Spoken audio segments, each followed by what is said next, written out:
Manual de Suporte Básico de Vida com DAE, Desfibrilação Automática Externa. Introdução.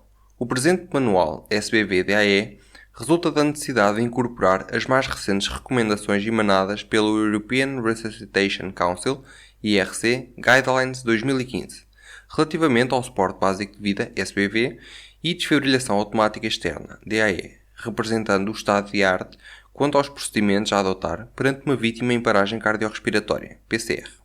A PCR é um acontecimento súbito, constituindo-se como uma das principais causas de morte na Europa e nos Estados Unidos da América. Afeta entre 55 a 113 pessoas por cada 100 mil habitantes, estimando-se entre 350 mil a 700 mil indivíduos afetados por ano. Só na Europa, a análise efetuada aos equipamentos de DAE utilizados logo após uma paragem cardíaca indica uma elevada percentagem, 76%, de vítimas com incidente arrítmico particular, fibrilação ventricular. Está demonstrado que a desfibrilação precoce, realizada entre 3 a 5 minutos após o colapso da vítima, resulta em taxas de sobrevivência de 50 a 60%. Constitui-se assim como fundamental a intervenção rápida de quem presencia uma PCR com base em procedimentos específicos e devidamente enquadrados pela designada cadeia de sobrevivência. A cadeia de sobrevivência interliga os diferentes elos que se assumem como vitais para o sucesso da reanimação: ligar 112, reanimar, desfibrilar e estabilizar. Os procedimentos preconizados, quando devidamente executados, permitem diminuir substancialmente os índices de morbilidade e mortalidade associados à PCR e aumentar, de forma significativa, a probabilidade de sobrevivência da vítima. Este curso apenas habilita a utilização de um desfibrilador quando devidamente integrado num programa de DAE licenciado pelo INEM. A desfibrilação precoce, enquanto objetivo, é difícil de atingir se efetuada apenas por médicos, já que a PCR ocorre, na maioria das vezes, em ambiente pré-hospitalar. Face a esta realidade, foi instituída e ou regulamentada em muitos países a desfibrilação por não médicos. O International Liaison Committee on Resuscitation, ou ILCOR, recomenda que, em muitas circunstâncias, profissionais não médicos possam ser autorizados e incentivados a utilizar desfibriladores automáticos externos, e o European Resuscitation Council defende que cada ambulância seja dotada da capacidade de desfibrilação automática externa. O desenvolvimento técnico dos denominados desfibriladores automáticos externos, DAE, permite hoje a sua utilização segura desde que operados por pessoal treinado especificamente para o efeito. Programa Nacional de DAE, PNDAE. O Programa Nacional de Desfibrilação Automática Externa, PNDAE, foi desenvolvido após a publicação do Decreto-Lei 188/2009 de 12 de agosto, que veio estabelecer as regras a que se encontra sujeita a prática de DAE por pessoal leigo em ambiente extra-hospitalar. Diz o Decreto-Lei que o sistema agora criado integra a DAE em ambiente extra-hospitalar no contexto organizativo estruturado e com o rigoroso controle médico, com o objetivo de minimizar, tanto quanto possível, os riscos de utilização indesejável dos equipamentos. Neste sistema, o papel central da regulação da atividade de DAE em ambiente extra-hospitalar cabe ao Instituto Nacional de Emergência Médica. O INEM desenvolveu o PNDAE previsto na legislação e, paralelamente, definiu os requisitos necessários quer para o licenciamento de programas de DAE, quer para a acreditação de entidades ou escolas de formação em suporte básico de vida e desfibrilação automática externa. Assim, e de acordo com o Decreto-Lei 188/2009 de 12 de agosto, dependem da licença, a instalação e utilização de equipamentos de DAE em ambulâncias de socorro ou transporte tripuladas por operacionais não pertencentes ao INEM e em locais de acesso ao público. Em 8 de agosto de 2012 foi publicada a primeira alteração ao Decreto-Lei 188/2009 de 12 de agosto, através do Decreto-Lei 184/2012, que veio tornar obrigatória a instalação de equipamentos de DAE em determinados locais de acesso público, nomeadamente nos estabelecimentos comerciais de dimensão relevante. A instalação de DAE passou assim a ser obrigatória nos seguintes locais: estabelecimentos de comércio a retalho, isoladamente considerados ou inseridos em conjuntos comerciais que tenham uma área de venda igual ou superior a 2.000 m², conjuntos comerciais que tenham uma área bruta locável igual ou superior a 8.000 m², aeroportos e portos comerciais, estações ferroviárias, de metro e de caminhonagem com fluxo médio diário superior a 10.000 passageiros, recintos desportivos, de lazer e de recreio com lotação superior a 5.000 pessoas. As entidades responsáveis pela exploração dos locais de acesso público referidos dispuseram do prazo de 2 anos para o cumprimento integral do disposto no presente diploma, contado da data da sua entrada em vigor, ou seja, dia 1 de setembro de 2012. Licenciamento de programas de AE. Várias instituições privadas e ou públicas, legitimamente preocupadas em melhorar a resposta a dar a eventuais casos de paragem cardiorrespiratória, adquiriram ou pretendem adquirir desfibrilhadores automáticos externos para os colocarem nas suas instalações ou viaturas. Naturalmente, e em seguida, pretendem treinar os seus colaborantes no manuseio destes equipamentos para que os possam utilizar em caso de necessidade. Requisitos essenciais para o licenciamento de um programa de DAE. Existência de um médico responsável pelo programa de DAE. O médico responsável pelo programa de DAE deve possuir experiência relevante em medicina de emergência ou de urgência e ou especialidade em cardiologia, cuidados intensivos ou anestesiologia. Existência de dispositivo de DAE.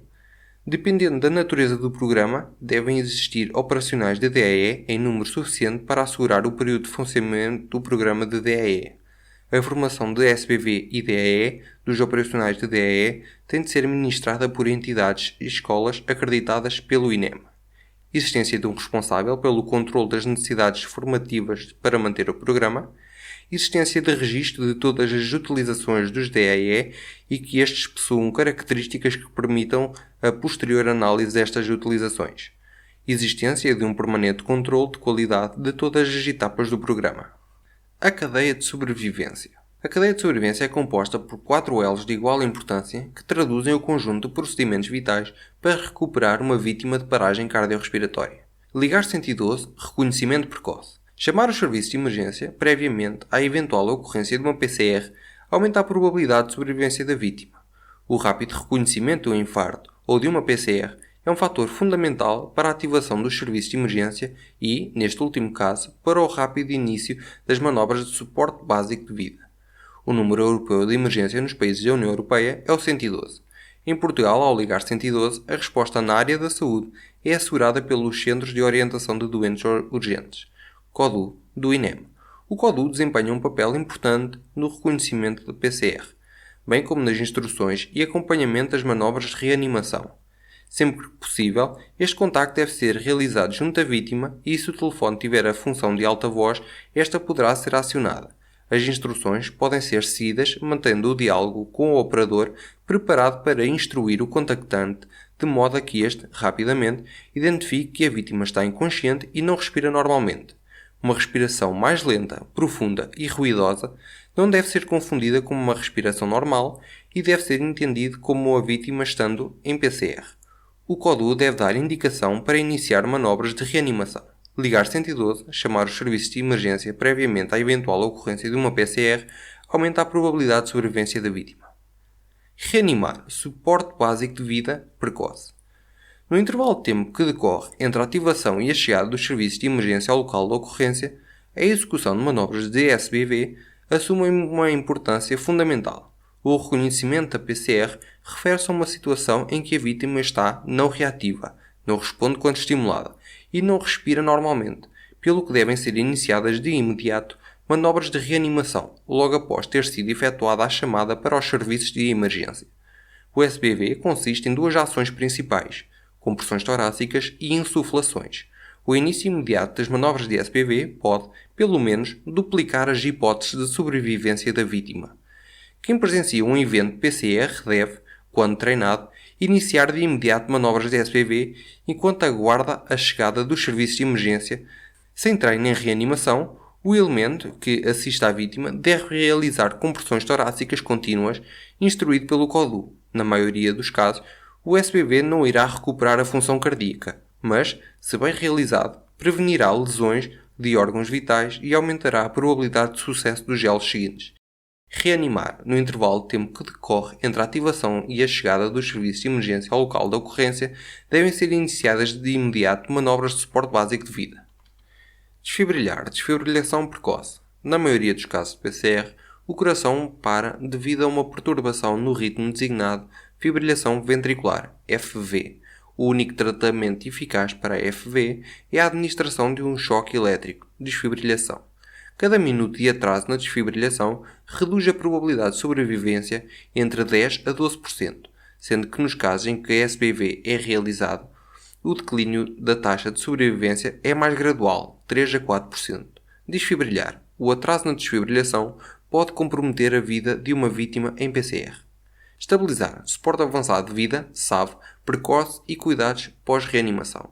O suporte avançado de vida, SAV, com o recurso à abordagem diferenciada da via aérea, utilização de fármacos e correção das causas prováveis de PCR, são ações fundamentais após a abordagem inicial da PCR. Estabilizar. A qualidade dos cuidados pós-reanimação está diretamente relacionada com a qualidade de vida pós-evento de PCR. Suporte básico de vida adulto. Tendo por base as recomendações do European Resuscitation Council 2015, a sequência de ações que compõem o algoritmo de SBV tem como objetivo a simplificação de procedimentos, focando-se nos momentos considerados críticos. O algoritmo apresenta-se assim de forma lógica e concisa, tornando-se fácil a qualquer pessoa a sua apreensão e desempenho. Mantém-se o reforço na garantia das condições de segurança do reanimador e da vítima. Reconhece igualmente que a avaliação da reatividade da vítima, permeabilização da via aérea, avaliação de ventilação e contacto para os serviços de emergência devem ser executados numa breve sucessão. Ponto 1. Avaliar as condições de segurança, reanimador, vítima e terceiros. Antes de se aproximar de alguém que possa eventualmente estar em perigo de vida, o reanimador deve assegurar-se primeiro de que não irá correr nenhum risco. Ambiental, exemplo, choque elétrico, derrocadas, explosão ou tráfego. Toxicológico, exemplo, exposição a gás, fumo, tóxicos. Infeccioso, exemplo, tuberculose, hepatite. Por vezes, o desejo de ajudar alguém que nos parece estar em perigo de vida pode levar a ignorar os riscos inerentes à situação. Se não forem garantidas as condições de segurança antes de se abordar uma vítima, poderá em casos extremos ocorrer a morte da vítima e do reanimador. Sendo a segurança a primeira condição na abordagem da vítima, a mesma deve ser garantida antes de iniciar essa abordagem e ao longo de todo o processo. Não deverá expor-se a si nem a terceiros a riscos que possam comprometer a sua integridade física enquanto reanimador. A tipologia de riscos que aqui é apresentada é extensível a outros momentos de interação com as vítimas. Ponto 2. Avaliar o estado de consciência. Coloque-se lateralmente em relação à vítima, se possível.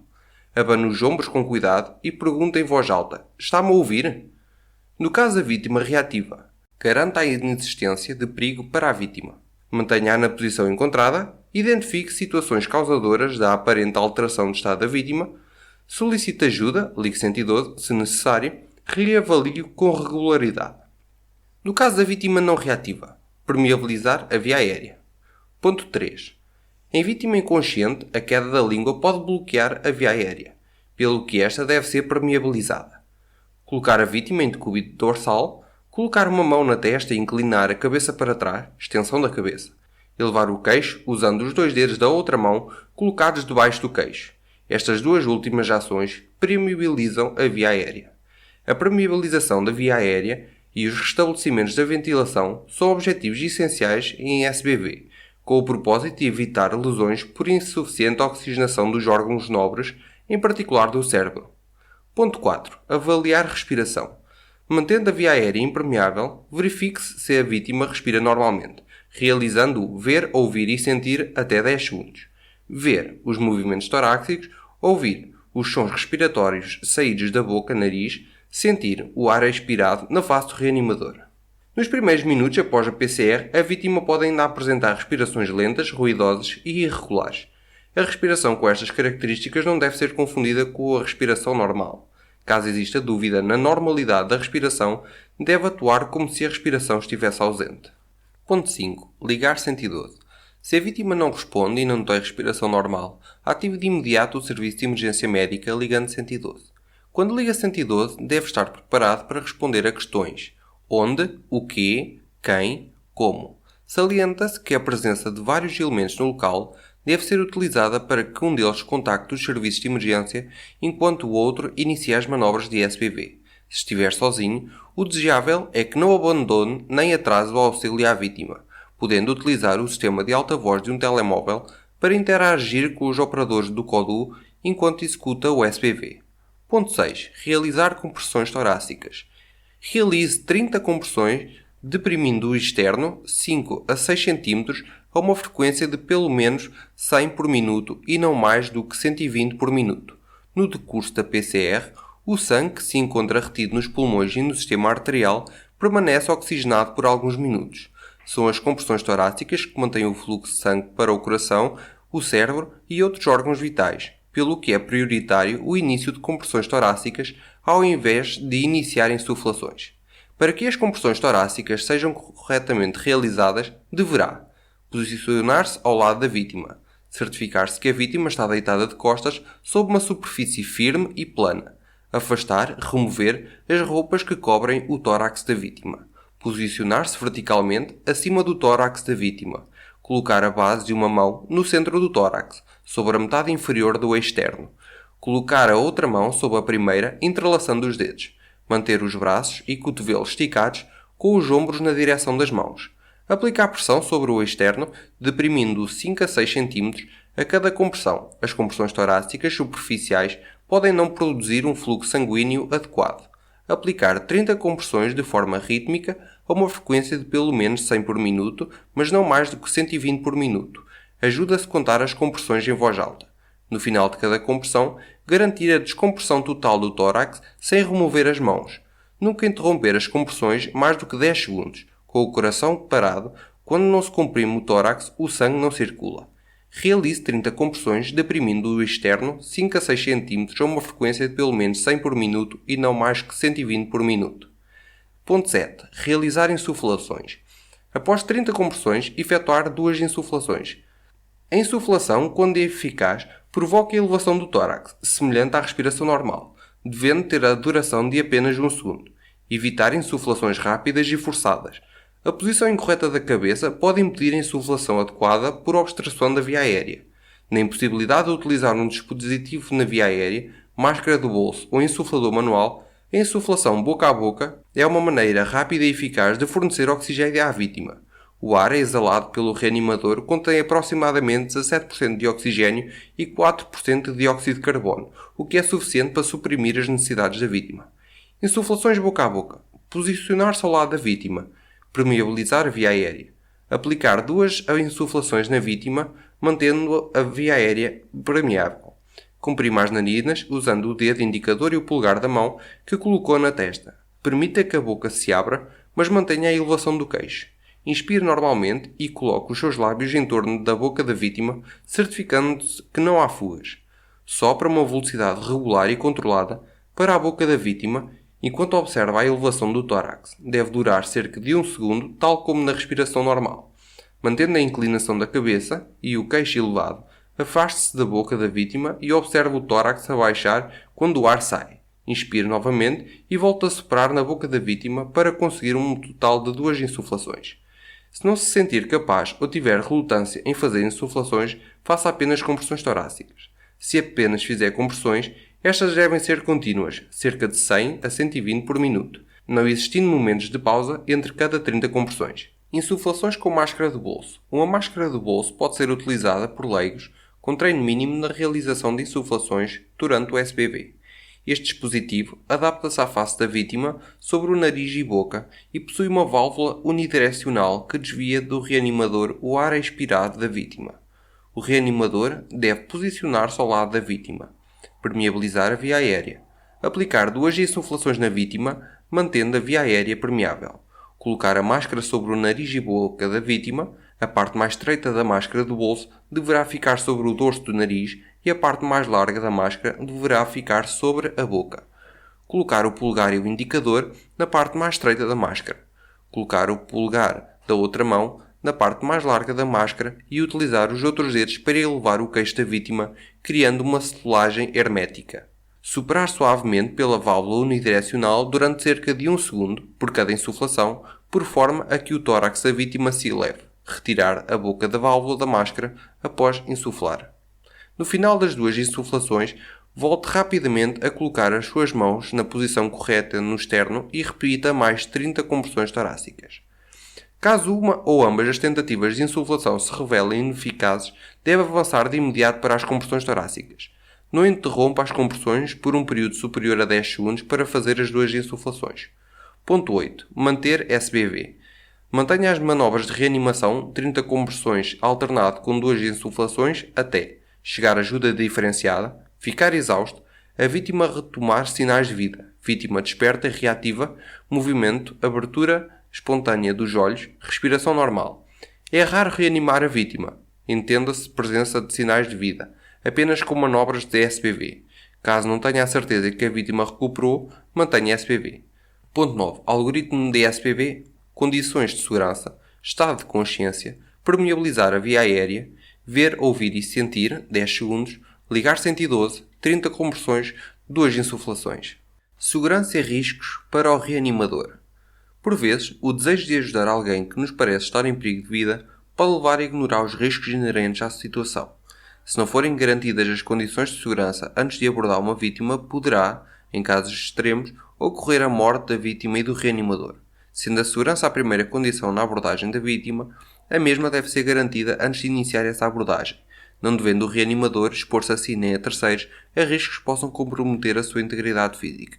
A tipologia de riscos que aqui é apresentada é extensível a outros momentos de interação com as vítimas. Acidente de viação. Se parar numa estrada para socorrer alguém vítima de um acidente de viação, deve sinalizar o local com um triângulo de sinalização à distância adequada, ligar as luzes de presença ou emergência, usar roupa clara que possa mais facilmente ser identificada, colete refletor, desligar o motor para diminuir a probabilidade de incêndio, produtos químicos ou matérias perigosas.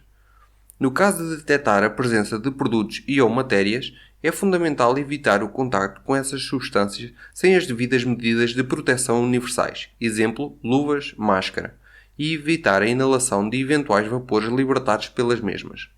Intoxicações. Nas situações em que a vítima sofre uma intoxicação, podem existir riscos acrescidos para quem socorre, nomeadamente no caso de intoxicação por fumos ou gases tóxicos. Para o socorro da vítima de intoxicação, é importante identificar o produto em causa e a sua forma de apresentação, em pó, líquida ou gasosa, e contactar o CODU ou o CIAV, Centro de Informação Antivenenos, para uma informação especializada, nomeadamente quanto ao procedimento a adotar. Em caso de intoxicação por produtos gasosos, é fundamental não se expor aos vapores libertados, os quais não devem ser inalados. O local onde a vítima se encontra deverá ser arejado ou, na impossibilidade de o conseguir, a vítima deverá ser retirada do local. Nas situações em que o tóxico é corrosivo, ácidos ou bases fortes, ou que possa ser absorvido pela pele, como alguns pesticidas, é mandatório, além de arejar o local, usar luvas e roupa de proteção para evitar qualquer contacto com o produto, bem como máscaras para evitar a inalação. Se houver necessidade de insuflar a vítima com ar expirado, deverá ser sempre usada máscara ou outro dispositivo com válvula unidirecional para não expor o reanimador ao ar expirado da vítima. Nunca efetuar insuflações boca a boca. Transmissão de doenças. A possibilidade de transmissão de doenças durante as manobras de reanimação, apesar de diminuta, é real. Estão descritos alguns casos de transmissão de infecção durante a realização de insuflações boca a boca, nomeadamente casos de tuberculose. O risco aumenta se houver contacto com o sangue infectado ou com uma superfície cutânea com soluções de continuidade, feridas. Durante a reanimação deve evitar o contacto com sangue ou outros fluidos corporais como secreções respiratórias, secreções nasais, suor, lágrimas, vômito e outros. Os dispositivos barreira mais utilizados é a máscara de bolso, devendo existir o cuidado de minimizar as pausas entre compressões ao mínimo indispensável a quando da sua utilização. A desfibrilação e o desfibrilhador automático externo. A desfibrilação precoce é fundamental para vítimas de PCR súbita pelas seguintes razões. O ritmo inicial mais comum em casos de PCR, testemunhada, é a fibrilação ventricular. Quando a fibrilação ventricular está presente, o coração passa a apresentar apenas tremulação ineficaz e não bombeia o sangue. O único tratamento ineficaz para a fibrilhação ventricular é a desfibrilação elétrica, a aplicação de um choque para terminar a fibrilhação ventricular e retomar um ritmo cardíaco eficaz. A probabilidade de uma desfibrilação ser bem-sucedida diminui rapidamente com o passar do tempo. Quanto mais precoce for a desfibrilação, maior será a taxa de sobrevivência. Sem manobras de SPV precoces, a probabilidade de sobrevivência a uma PCR com fibrilação ventricular diminui 10 a 12% por cada minuto em que a desfibrilação. Ponto 1. DAE. O que é e para que serve? O desfibrilhador automático externo, DAE, é um dispositivo computurizado que é conectado por elétrodos adesivos ao tórax da vítima, que não responde e não respira normalmente, e que após análise da atividade elétrica cardíaca recomendada, se necessário, a aplicação de um choque, potencialmente capaz de reverter a situação. Sempre que usados adequadamente, os DAE são extremamente seguros e fiáveis. Junto do DAE devem existir os seguintes acessórios: pequena toalha, lenços ou compressas, lâmina de barbear, máscara de reanimação, luvas de proteção. Ponto 2. Como usar um desfibrilhador automático externo? A linha A. Liga o DAE. Carregando no botão ON-OFF, alguns equipamentos ligam automaticamente ao abrir a tampa e siga as instruções visuais e sonoras do DAE. Garanta a segurança do tórax, assegurando os seguintes cuidados necessários para verificar: pelos em excesso, removendo-os com a lâmina de barbear para conseguir um adequado contacto entre os elétrodos adesivos e a pele da vítima; pele molhada, secando-a rapidamente. Algumas vítimas podem ter o tórax úmido, exemplo, sudorese, pré-afogamento ou corrência à chuva, o que, quando aplicado o choque, faria divergir a corrente pela superfície do tórax, diminuindo a eficácia da desfibrilhação. Nenhuma vítima molhada deve ser desfibrilhada. Se necessário, a vítima deve ser removida para o local abrigado e só depois de secar convenientemente o tórax poderá ter lugar a desfibrilhação. Pensos transdérmicos, removendo-os de qualquer ponto do tórax e limpando a pele. Algumas vítimas podem ter medicamentos de absorção transcutânea na parede torácica que devem ser removidos de forma a evitar faíscas ou queimaduras durante a desfibrilhação ou o bloqueio da transferência de energia para o coração. Pacemaker e ou CDI, colocando os elétrodos afastados destes equipamentos pelo menos 2,5 cm. Algumas vítimas são portadoras de pacemaker e ou CDI, cardioversor desfibrilhador implantado, geralmente são facilmente visíveis ou palpáveis debaixo da pele do tórax, logo abaixo da clavícula. Estes dispositivos têm uma componente metálica que, caso seja aplicado um choque, poderá absorver parte da corrente utilizada e reduzir a eficácia da desfibrilhação. Joalharia, removendo todas as peças de metal que possam entrar em contacto com os elétrodos do DAE, pela mesma razão apresentada para os pacemakers e o CDI. No caso de peças não removíveis, como os piercings, segue-se o princípio de colocar o elétrodo afastado pelo menos 2,5 cm. A linha B. Coloque os elétrodos adesivos. Coloque os elétrodos sobre a pele do tórax da vítima e de acordo com as indicações do fabricante, colocando um elétrodo abaixo da clavícula direita e o outro abaixo da axila esquerda. Por fim, conecte os elétrodos ao equipamento, caso não estejam pré-conectados. O DAE iniciará automaticamente o período de análise da atividade elétrica cardíaca. A linha C. Garanta uma análise em segurança. Afaste-se da vítima e não permita que alguém toque na vítima, nos cabos ou no equipamento. A interferência no processo de análise do DAE pode inviabilizar a identificação de um ritmo desfibrilhável e conduzir a uma não recomendação de choque, comprometendo totalmente a recuperação da vítima. Da análise resultará sempre uma decisão do DAE de choque ou não choque. Durante o transporte em ambulância, a marcha deverá ser interrompida e o motor desligado sempre que seja necessário uma primeira análise de ritmo. A linha D. Administre o choque em segurança. Uma das principais preocupações de qualquer reanimador tem a ver com a segurança. Não apenas com a sua própria segurança, mas também com a das vítimas e com a dos seus colegas de equipa. Os problemas relacionados com a segurança podem ser atribuídos à falha do equipamento, a erro do operador ou a uma deficiente manutenção.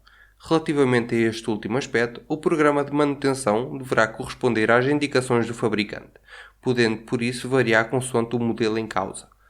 À equipa de reanimadores compete zelar pelas condições de segurança no local e o operador do equipamento em particular compete garantir os cumprimentos das normas específicas da desfibrilhação. Segurança na desfibrilhação. Assegurar que ninguém está em contacto com a vítima. Assegurar que a fonte de oxigênio está afastada pelo menos a 1 metro da área de desfibrilação, se aplicável. Carregar de um botão de choque verificando que todos estão afastados. Olhar em redor para garantir que ninguém se aproxima da vítima no momento do choque. A desfibrilação dentro dos elevadores está desaconselhada. A linha E. Inicie SBV. De acordo com o algoritmo e seguindo as indicações do DAE. De 2 em 2 minutos de SBV, 5 ciclos de 30 compressões e 2 insuflações, o DAE iniciará nova análise de ritmo cardíaco e o processo deve ser repetido. Caso a vítima apresente sinais de vida, efetua o VOS. Se a vítima recuperou respiração normal e permanece inconsciente, coloque-a em posição lateral de segurança e aguarde a chegada de ajuda diferenciada vigiando-a. Se a vítima não recuperou sinais de vida, a marcha de SBV-DAE deve ser mantida até a ordem médica. Transporte da vítima com DAE. Numa vítima em PCR com indicações para transporte ao hospital, não desligue o DAE, ignore as suas ordens e mantenha SBV. Se durante o processo de transporte a vítima entrar em PCR, deve parar a viatura em segurança e iniciar o protocolo SBV-DAE. No caso de uma vítima de PCR, onde foi utilizado o DAE de um programa local, havendo indicação de transporte para o hospital, o DAE local deve ser desligado e utilizado o equipamento da equipa que vai realizar o transporte. Ponto 3. SBV-DAE com 2 reanimadores. A realização de SBV com 2 elementos é reservada a reanimadores com treino para tal, pois exige coordenação das manobras a realizar de forma a rentabilizar a sua execução e garantir simultaneamente a mínima perda de tempo. Organização de uma equipe SBV-DAE com 2 reanimadores. O papel que cada reanimador desempenha pode ser definido da seguinte forma. Reanimador 1. Transporta o DAE, avalia condições de segurança, avalia a vítima, opera o DAE, segue os comandos do DAE, zela pela segurança, efetua manobras de SBV quando indicado. Reanimador 2. Avalia condições de segurança, pede ajuda diferenciada, efetua manobras de SBV, zela pela segurança. Troca de reanimadores em manobras de SBV com 2 reanimadores. A troca do elemento das compressões é obrigatória e deve ser efetuada perdendo o mínimo de tempo possível. A cada 2 minutos de SBV, 5 ciclos de 30 por 2.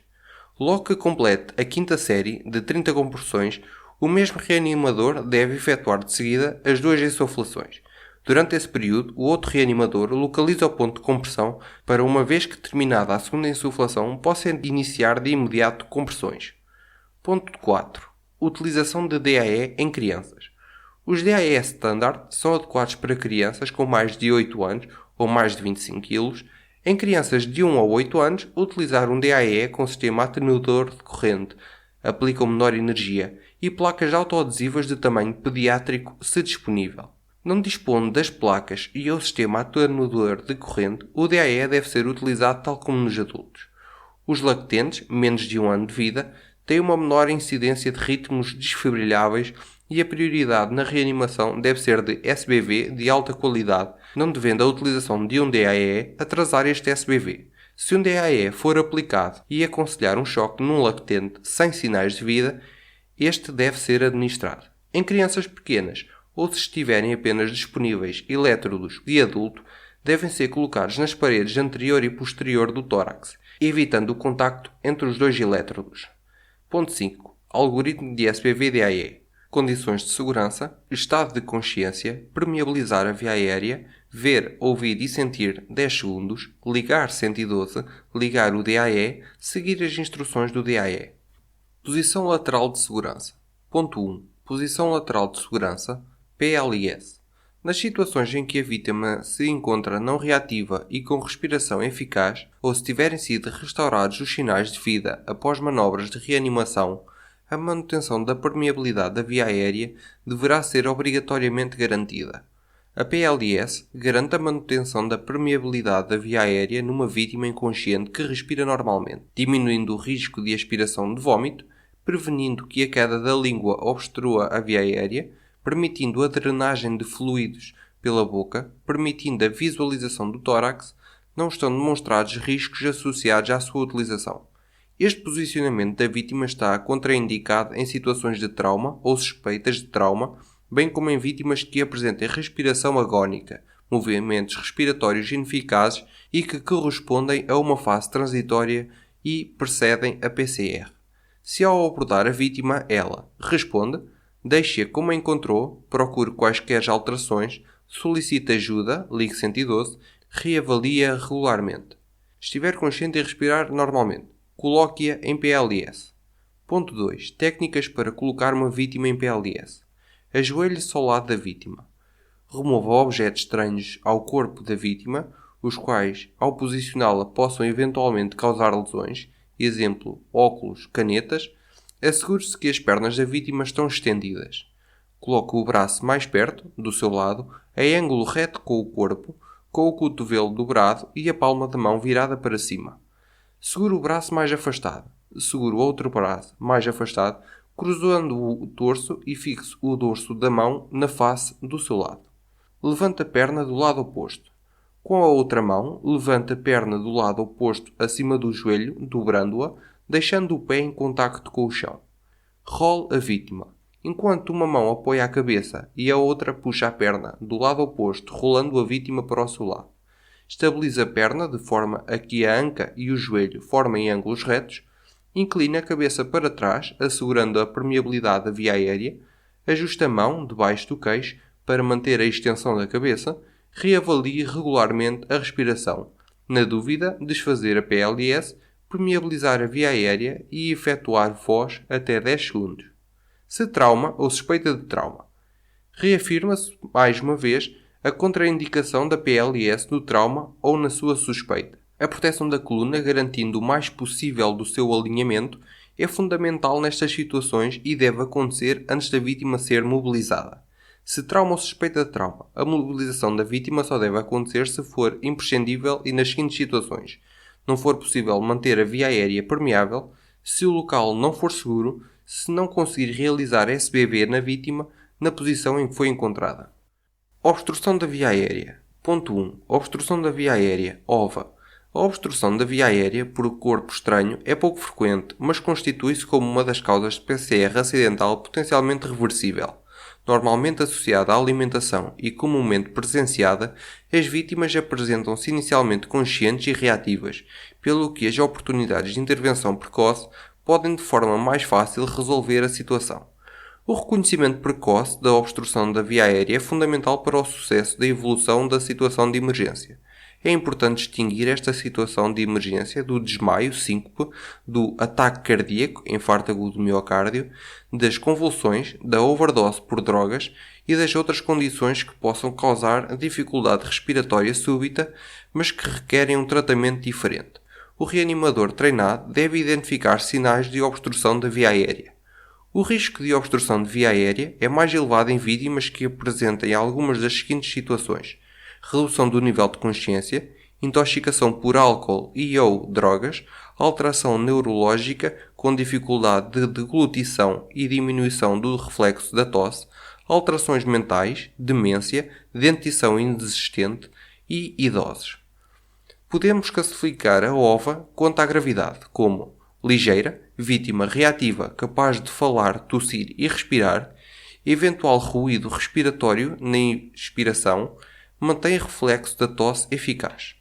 Grave, vítima incapaz de falar, tosse fraca, ineficaz ou ausente, respiração em esforço com ruído agudo alto à inspiração ou ausência total de ruído, incapacidade de movimentar o ar, cianose, coloração azulada ou violácea da pele, especialmente da face e nas extremidades, devido à deficiente oxigenação do sangue, agarra ao pescoço com as mãos, sinal universal de asfixia. A obstrução da via aérea por corpo estranho é pouco frequente, mas constitui-se como uma das causas de PCR acidental potencialmente reversível. O reconhecimento precoce da obstrução da via aérea é fundamental para o sucesso da evolução da situação de emergência. Ponto 2. Algoritmo de desobstrução da via aérea. O algoritmo que a seguir se descreve aplica-se tanto a adultos como a crianças com mais de 1 ano de idade. Pancadas interescapulares. Coloque-se ao lado e ligeiramente por detrás da vítima com uma das pernas encostadas de modo a ter apoio. Passe o braço por baixo da axila da vítima e suporte-a a nível do tórax com uma mão, mantendo-a inclinada para a frente numa posição tal que, se algum objeto for deslocado com as pancadas, possa sair livremente pela boca. Aplique até 5 pancadas com a base da outra mão na parte superior das costas, ao meio, entre os omoplatas, isto é, na região interescapular. Cada pancada deverá ser efetuada com a força adequada, tendo como objetivo resolver a obstrução. Após cada pancada, deve verificar se a obstrução foi ou não resolvida. Aplique até 5 pancadas no local. Compressões abdominais. As compressões abdominais devem ser aplicadas no caso de as pancadas interescapulares não serem eficazes, com a vítima de pé ou sentada. Fique por trás da vítima e circunde o abdômen da mesma com os seus braços. Incline a vítima para a frente. Feche o punho de uma mão e coloque posicionando acima da cicatriz umbilical com o polegar voltado contra o abdômen da vítima. Sobreponha a segunda mão à já aplicada. Aplique uma compressão rápida para dentro e para cima. Repita as compressões até que o objeto seja expelido da via aérea. Aplique cada nova compressão, até 5, com um movimento separado e distinto. Após cada compressão abdominal, deve verificar se a obstrução foi ou não resolvida. Vítima inconsciente por ova grave. No caso de a vítima ficar inconsciente, as compressões torácicas devem ser iniciadas logo que possível.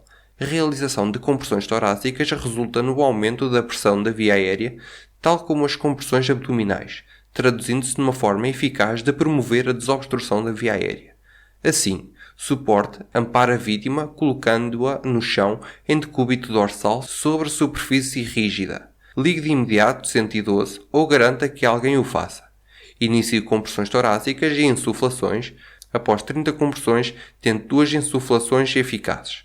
Mantenha compressões e insuflações até a vítima recuperar e respirar normalmente ou até chegarem os meios de emergência.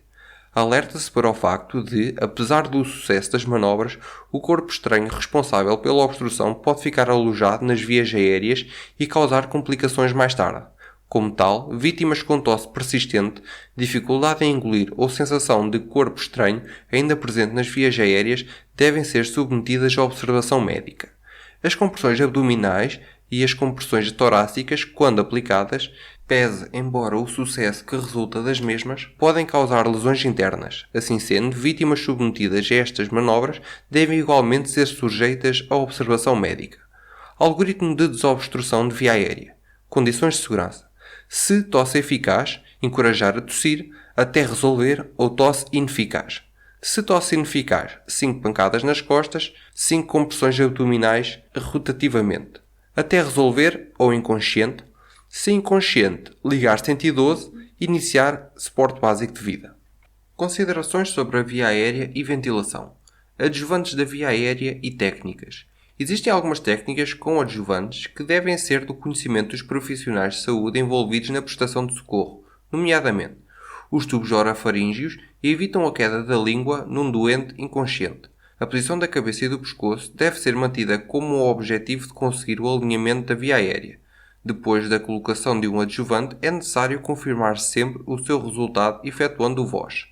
É fundamental o conhecimento das várias técnicas e adjuvantes para uma correta utilização na prática, via orofaríngea e aspiração. A. O tubo orofaríngeo. O tubo orofaríngeo, também conhecido por Guedel, é um tubo de plástico curvo, rígido e achatado que se ajusta bem entre a língua e o palato duro. Existem vários tamanhos, desde tubos para recém-nascidos até tubos para adultos. A escolha do tamanho do tubo deve ser feita por medição prévia à sua colocação. O tubo ideal tem o comprimento correspondente à distância entre a altura dos incisivos e o ângulo da mandíbula. Se o tubo orofaríngeo for pequeno, a parte distal do tubo não consegue ultrapassar a base da língua e não produz o efeito de desobstrução. Se o tubo for demasiado grande, pode empurrar a língua para trás, a epiglote contra o orifício glótico e obstruir a passagem de ar para a traqueia.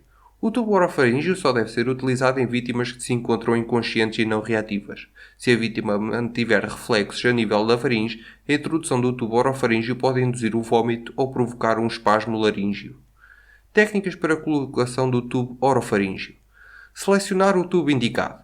abrir a boca e verificar que não existem corpos estranhos que possam ser empurrados para a faringe durante a introdução do tubo. Se forem visíveis, retirá-los previamente à inserção do tubo. Introduzir o tubo na cavidade oral em posição invertida, com a parte côncava virada para o palato, até passar o palato duro e então rodá-lo 180 graus, de forma a que a parte côncava fique virada para a língua e continuar a empurrar suavemente em direção à faringe. Se a qualquer momento sentir que a vítima reage à introdução do tubo, exemplo, tossindo, deve retirá-lo de imediato. Após a colocação do tubo orofaríngeo, deve ser confirmada de novo a permeabilidade da via aérea efetuando o VOS. O tubo orofaríngeo nos lactentes e crianças pequenas é introduzido na posição em que irá ficar na orofaringe. Devido à fragilidade da orofaringe nas crianças, a sua introdução invertida tem o risco de provocar lesões. B. Insuflador manual. Para aplicar insuflações eficazes, o reanimador deve ser capaz de realizar a manobra de extensão da cabeça e, então, pressionar a máscara contra a face da vítima enquanto eleva o queixo. Quando possível, usa a técnica com 2 reanimadores para abrir a via aérea, permitindo uma selagem hermética que impeça a saída de ar entre a face e a máscara e aplicar insuflações eficazes, observando a elevação do tórax. Insuflador manual com 1 reanimador. Posicione-se imediatamente atrás e acima da cabeça da vítima. Coloque a máscara sobre a face da vítima, usando o dorso do nariz como guia para o correto posicionamento. Use a técnica dos 2 Cs e dos 2 Es para segurar a máscara em posição enquanto eleva o queixo para manter a via aérea permeável. Realize a extensão da cabeça. Use o polegar e o indicador de uma mão em redor da máscara, formando um C e pressionando os bordos da máscara contra a face da vítima. Use os outros 3 dedos, o terceiro, o quarto e o quinto dessa mão, formando um E, para elevar o ângulo da mandíbula-queixo. Comprima o insuflador manual para realizar a insuflação 1 segundo cada, enquanto observa a elevação do tórax. Insuflador manual com 2 reanimadores. 2 reanimadores podem realizar insuflações mais eficazes do que um reanimador. Com 2 reanimadores utilizam um insuflador manual, um reanimador mantém a via aérea permeável e assegura que a máscara está hermeticamente contra a face da vítima, como descrito acima, enquanto o outro comprime um insuflador. Ambos os reanimadores devem observar a elevação do tórax. C. Aspiração de secreções. Nas situações de obstrução parcial da via aérea por um fluido, vômito, sangue ou secreções, é necessário proceder à aspiração da cavidade bucal e da orofaringe, utilizando para tal um aspirador de secreções e sonda adequada, de forma a manter a permeabilidade da via aérea. A aspiração de secreções deve ser feita de forma cuidada para não causar traumatismos da mucosa da cavidade oral ou da faringe. A sonda deve ser introduzida sem estar em aspiração e ser retirada em aspiração ativa, efetuando movimentos circulares suaves. Os aspiradores de secreções permitem selecionar diferentes pressões de vácuo para utilizar em adultos ou em crianças. D. Oxigênio. Oxigênio, O2, suplementar pode ser administrado durante as manobras de SPV quando se administram insuflações.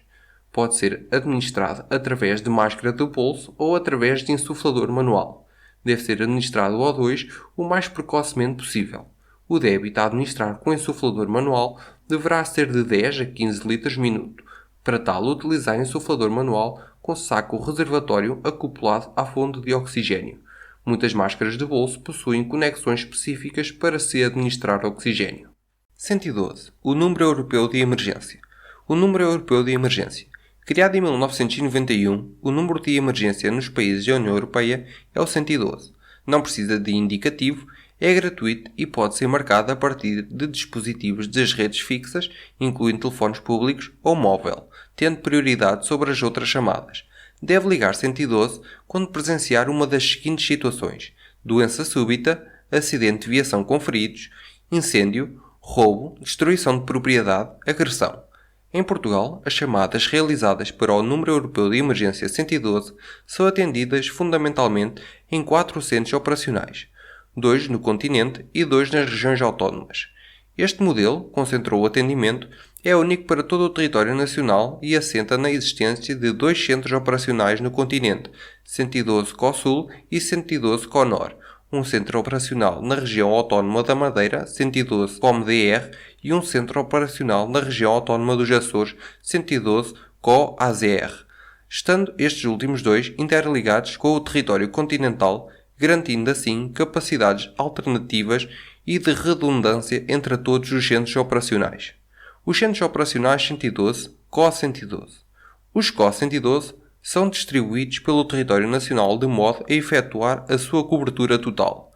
Os CO-112, sem prejuízo da sua redundância quando necessário, compreendem a linha A, o Centro Operacional Norte, 112 CONOR, com responsabilidade e atendimento das chamadas dos distritos de Aveiro, Braga, Bragança, Coimbra, Guarda, Porto, Viana do Castelo, Vila Real e Viseu. Integração progressiva dos vários distritos em curso. A linha B, o Centro Operacional Sul, 112 COSUL, com responsabilidade e atendimento das chamadas dos distritos de Beja, Castelo Branco, Évora, Faro, Leiria, Lisboa, Porto Alegre, Santarém e Setúbal. Integração progressiva do distrito de Lisboa e de Setúbal em curso. A linha C, o Centro Operacional Açores, 112 COAZR, com responsabilidade e atendimento das chamadas da região autónoma dos Açores. A linha D, o Centro Operacional Madeira, 112 COMDR, com responsabilidade e atendimento das chamadas da região autónoma da Madeira. Aos CO-112 compete o atendimento ao público, identificação e caracterização das ocorrências, o apoio especializado para situações especiais ao nível de segurança pública, proteção civil ou emergência médica, o encaminhamento das ocorrências para as entidades competentes visando o despacho dos meios de socorro. A gestão operacional do Serviço 112 compete à Direção Nacional da Polícia de Segurança Pública, PSP. No território do continente, nas situações de emergência médica, a chamada será transferida para o Centro de Orientação de Doentes Urgentes, CODU, do Instituto Nacional de Emergência Médica, INEM. Ao ligar 112 CODU, procure manter-se calmo de modo a facultar a informação relevante. Quando possível, deverá ser a vítima a fazer a chamada. Ninguém melhor do que a própria para fornecer informação relevante. Aguarde que a chamada seja atendida porque cada nova tentativa implica que a chamada fica no final da fila de espera. Identifique-se pelo nome. Faculte um contacto telefónico que permaneça contactável. Indique a localização exata onde se encontra as vítimas. Sempre que possível, freguesia, código postal, pontos de referência. Onde? Diga o que aconteceu e quando. O quê? Quem está envolvido? Número, género, idade das vítimas. Quem? Diga quais as queixas principais. O que observa, situações que exijam outros meios. Como? Responda às questões que lhe são colocadas. Siga os conselhos do operador. Não desligue até a indicação do operador. Se a situação se alterar antes da chegada dos meios de socorro, ligue novamente 112. Só assim é possível otimizar o socorro às vítimas. Pontos a reter. Em caso de emergência, ligue 112 e colabore nas questões que lhe são colocadas. O bom funcionamento da cadeia de sobrevivência permite salvar vidas em risco. Todos os elos da cadeia de sobrevivência são igualmente importantes. É fundamental saber como e quando pedir ajuda e iniciar precocemente as manobras de SPV. É fundamental garantir que a SPV é executado de forma ininterrupta e com qualidade. O atraso na desfibrilhação pode comprometer irremediavelmente a reanimação de uma vítima em paragem cardiorrespiratória. As vítimas inconscientes que respiram devem ser colocadas em PLS, desde que não haja suspeita de trauma. A colocação em PLS permite manter a permeabilidade da via aérea. A obstrução da via aérea é uma situação emergente que pode levar à morte da vítima em poucos minutos. Reconhecer a situação e iniciar de imediato medidas adequadas pode evitar a paragem cardiorrespiratória e salvar uma vida.